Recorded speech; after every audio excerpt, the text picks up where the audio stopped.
পৌরসভার সাফাই কর্মীদের জঞ্জালের গাড়িতে বজ্র পদার্থের সঙ্গে তুলে দিল জীবিত বিষধর সাপ। এমনই অমানবিক ছবি ফুটে উঠল উত্তর 24 পরগনার অশোকনগর কল্যাণগড় পৌরসভার 21 নম্বর ওয়ার্ডে। সাফাই কর্মী বলে ওদের কি জীবনের দাম নেই?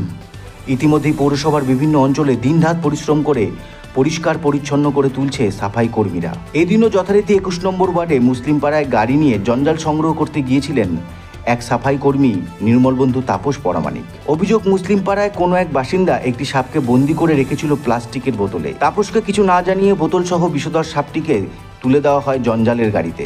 অশোকনগর নৈহাটি রোডে ভ্যাটে জঞ্জাল আলাদা করতে গিয়ে তাপসের নজরে পড়ে ওই বোতলটি। প্রথমে ভেবেছিল মরা সাপ, পরে দেখলো সাপটি নড়ে চড়ে উঠছে। আতঙ্কে বোতলটি প্রথমে ছুঁড়ে ফেলে দেন।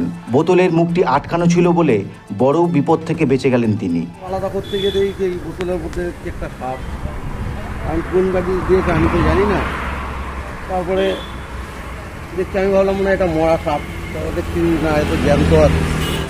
ঠিক কোন বাড়ি থেকে এই রকম অমানবিক কাণ্ড ঘটানো হয়েছে তা পরিষ্কার নয় তাপসের কাছে। তবে নির্মল বন্ধুদের মধ্যে আতঙ্ক দেখা দিয়েছে। তবে কি তারা সাফাই কর্মী বলে তাদের জীবনের কোনো দাম নেই? স্ক্রাব মালের মধ্যেই বোতলটা রাখতে যাবে, এর মধ্যে দেখে কি একটা নড়ে উঠলো এবং তখনই ও দেখে যে এই বিষধর সাপটি। তো তখন ও আমাদেরকে ফোন করে এবং আমরা যাই, গিয়ে দেখি, তো দেখলাম হ্যাঁ সত্যি বিষধর সাপ।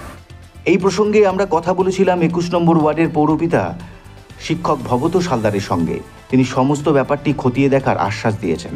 খোঁজ খবর নিচ্ছি, আসলে নির্দিষ্ট করে কোনো ব্যক্তিকে এখন পর্যন্ত চিহ্নিত করা যায়নি।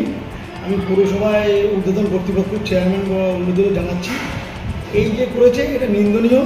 এই ধরনের ঘটনা যে বা যায় যেই করুক, আমি বলছি ধিক্কার এবং নিন্দনীয় দুটোই আমি জানাচ্ছি। ভবিষ্যতে যাতে না দেয় এবং যারা নোংরা নেয় তাদেরকেও বলবো যে নিজের জীবনের তাগিদে সচেতন হয়ে তাদের নোংরা কালেকশন করে। এই ঘটনায় ফের অশোকনগর কল্যাণগড় পৌরসভা অঞ্চলের মানুষের মানবিকতা নিয়ে নতুন করে প্রশ্ন উঠছে। এই খবরন।